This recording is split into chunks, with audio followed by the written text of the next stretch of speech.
Good morning. എല്ലാവർക്കും നമ്മുടെ പുതിയൊരു വീഡിയോയിലേക്ക് വീണ്ടും സ്വാഗതം. എല്ലാവരും സുഖമായിട്ടും സന്തോഷമായിട്ടൊക്കെ ഇരിക്കുകയാണെന്ന് വിചാരിക്കുന്നു.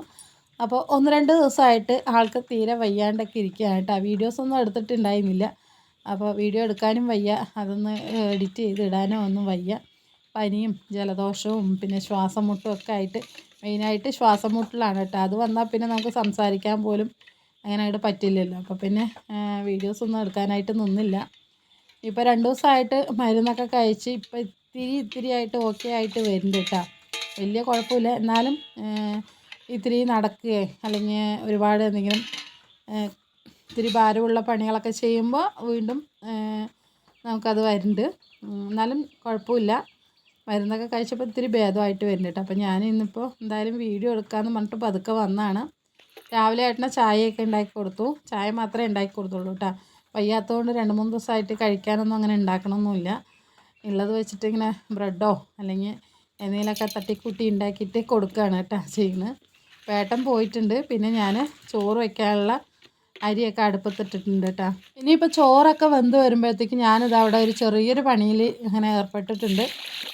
വേറെ ഒന്നുമല്ല കേട്ടോ, നമ്മൾ ഇതപ്പോൾ കുറച്ച് അരിയൊക്കെ ഒന്ന് കഴുകി ഉണക്കാനായിട്ട് പോവാണ്.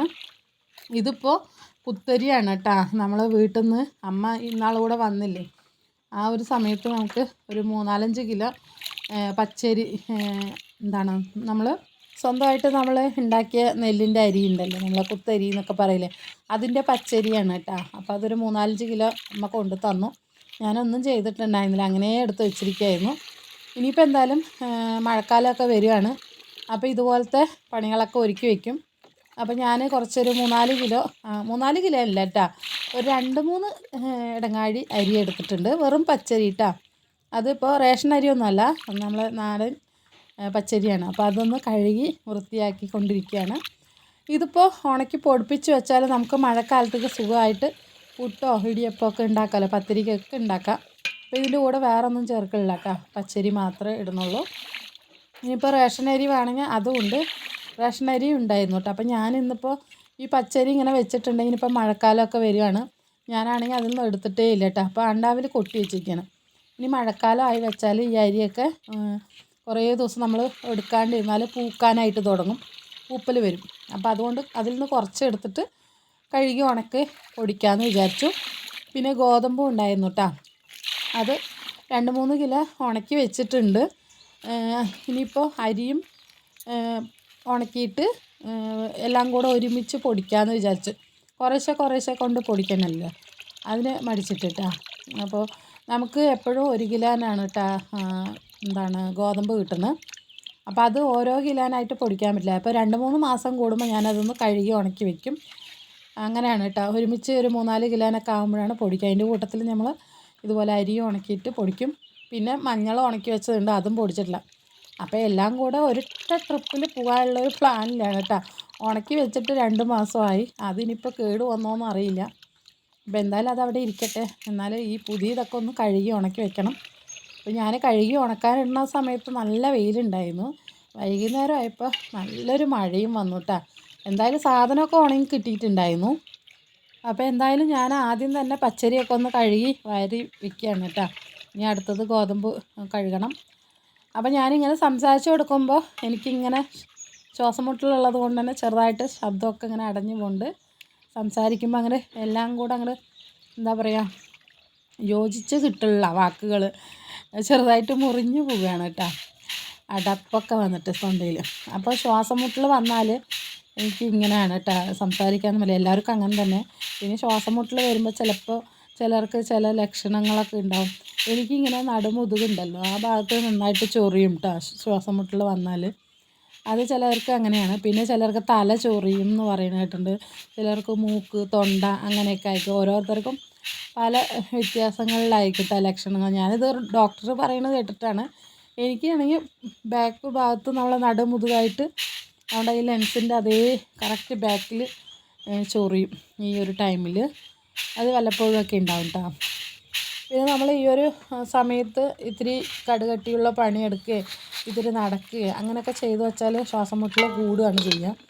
അപ്പോൾ ഇപ്പം നമ്മളിങ്ങനെ എന്താ വയ്യാണ്ട് വെച്ചാൽ പണിയെടുക്കാൻ മടിച്ചിട്ടൊക്കെയാണ് ഇങ്ങനെ വയ്യാണ്ട് പോലെ കാണിക്കുന്നതെന്നൊക്കെ പറഞ്ഞിട്ട് ചിലരെങ്കിലും വിചാരിക്കും.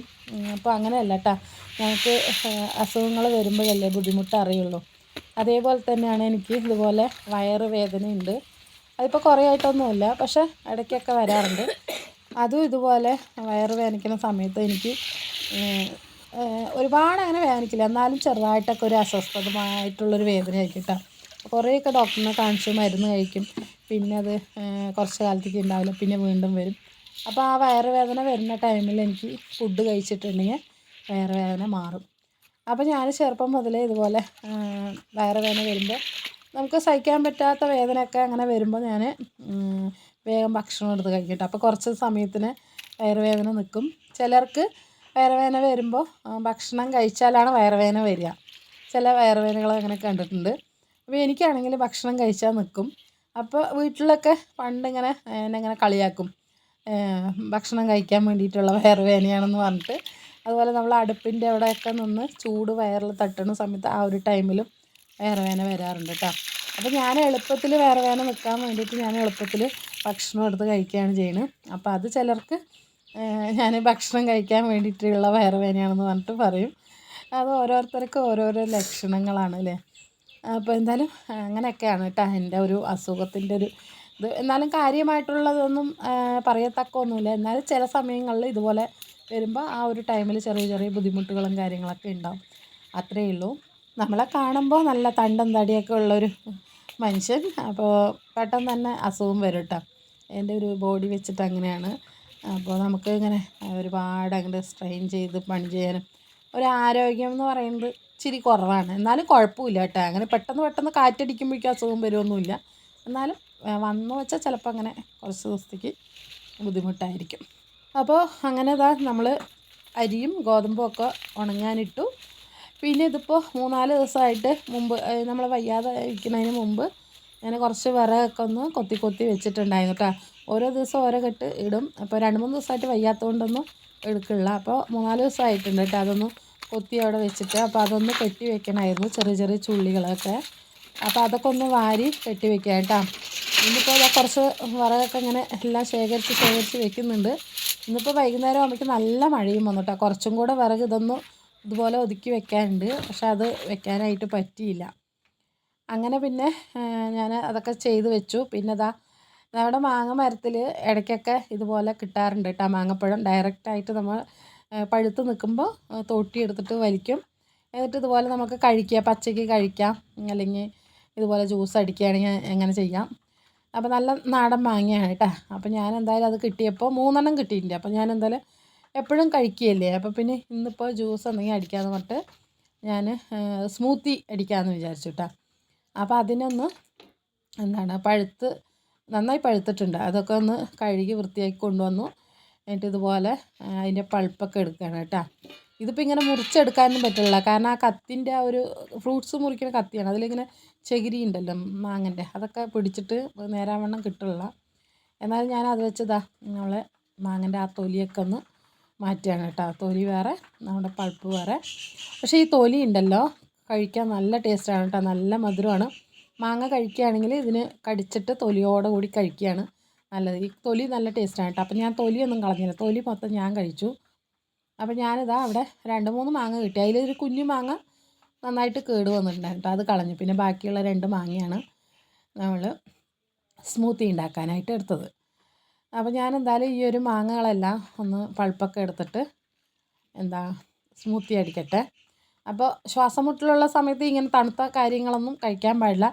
എന്നാലും നമ്മൾ ഉണ്ടാക്കി വെച്ചാൽ പിള്ളേർക്കോ അല്ലെങ്കിൽ നമുക്കാണെങ്കിലും ഇത്തിരി എടുത്ത് കഴിക്കാമല്ലോ. അപ്പോൾ ഞാൻ കുറച്ച് കഴിച്ചു കേട്ടോ. എനിക്കാണെങ്കിൽ ഈ ഫ്രൂട്ട്സ് കൊണ്ട് ജ്യൂസ് അടിക്കുക അങ്ങനെയൊക്കെ ചെയ്ത് വെച്ചാൽ എനിക്ക് ഭയങ്കര ഇഷ്ടമാണ്. കണ്ട് നിൽക്കാനൊന്നും പറ്റില്ല, അപ്പോൾ കുറച്ച് കഴിച്ചു കേട്ടോ. അപ്പോൾ കുറച്ച് മാങ്ങപ്പഴമേ ഉള്ളൂ, അത് ഞാൻ എടുത്തിട്ട് എല്ലാം എടുത്ത് റെഡിയാക്കി വയ്ക്കുമ്പോഴേക്കും കറണ്ട് പോയി. അപ്പോൾ ഞാനത് ഫ്രീസറിൽ വെച്ചായിരുന്നു കേട്ടോ. അതിങ്ങനെ കുറച്ച് കട്ടിയായിട്ടുണ്ടായിരുന്നു. അങ്ങനെ മാങ്ങപ്പഴത്തിൻ്റെ പൾപ്പൊക്കെ അതിലിട്ട് കൊടുത്തു. ഇനിയിപ്പോൾ അതിലേക്ക് ആവശ്യത്തിനുള്ള മധുരം ഇട്ട് കൊടുക്കണം, പഞ്ചസാര ഇട്ട് കൊടുക്കാം, പിന്നെ നമുക്ക് പാലും കൂടെ ഒഴിച്ച് കൊടുക്കാം കേട്ടോ. ഇത്രയും മാത്രമേ ഞാൻ ചെയ്യുന്നുള്ളൂ, വേറൊന്നും ചെയ്യുന്നില്ല. അങ്ങനെ നമ്മുടെ പാല് തിളപ്പിച്ച് ഞാൻ പാൽപ്പാട മാറ്റിയിട്ടില്ല കേട്ടോ, അപ്പോൾ മാറ്റണേ ഉള്ളൂ. അപ്പോൾ ഞാൻ ഒരു ദിവസം ഫുള്ളും വെച്ചാൽ പാൽപ്പാട നല്ല കനത്തിൽ കിട്ടുള്ളൂ. അപ്പോൾ നന്നായിട്ട് കട്ടിയായി വന്നിട്ടുണ്ട് പാൽപ്പാട. അതൊന്ന് മാറ്റിയിട്ട് ബാക്കി കുറച്ച് ആവശ്യത്തിനുള്ള പാലങ്ങോട്ട് ഒഴിച്ച് നന്നായിട്ട് മിക്സിക്കകത്ത് ഇട്ടിട്ട് നല്ലപോലെ അങ്ങോട്ട് അടിച്ചെടുക്കുക. അപ്പോൾ എന്തായാലും ചാരു മാത്രമേ ഉള്ളൂ, ചാരും ഞാനും മാത്രമേ ഉള്ളൂ.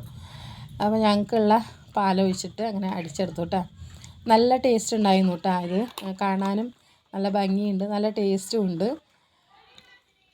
അപ്പോൾ മാങ്ങപ്പഴം കിട്ടുമ്പോൾ വെറുതെ അങ്ങോട്ട് കളയൊന്നും വേണ്ട. ഇതുപോലെ ജ്യൂസ് അടിക്കുകയോ സ്മൂത്തി അടിക്കുകയോ അല്ലെങ്കിൽ വെറുതെ കഴിക്കുകയോ എന്ത് വേണമെങ്കിലും ചെയ്യാം. അപ്പോൾ നമുക്ക് സീസൺ സമയത്തല്ലേ ഇതുപോലത്തെയൊക്കെ കിട്ടുള്ളൂ. അപ്പോൾ എന്തായാലും ഞാൻ സ്മൂത്തിയൊക്കെ ഉണ്ടാക്കി നല്ല അടിപൊളി ടേസ്റ്റായിരുന്നു. അപ്പോൾ ഞാൻ കുറച്ച് കഴിച്ചും കൂടെ നോക്കുന്നുണ്ട് കേട്ടോ. അപ്പോൾ എന്തായാലും ഇന്നത്തെ വീഡിയോയും വിശേഷങ്ങളൊക്കെ ഞാൻ ഇവിടെ വെച്ച് നിർത്തിയാണ്. കൂട്ടുകാർക്ക് വീഡിയോ ഇഷ്ടപ്പെട്ട ഒന്ന് സപ്പോർട്ട് ചെയ്യണേ. അപ്പോൾ ഇനി അടുത്ത നല്ലൊരു വീഡിയോ ആയിട്ട് വീണ്ടും കാണാം കേട്ടോ. അതുവരെയ്ക്കും എല്ലാവരോടും ടേക്ക് കെയർ, ബൈ.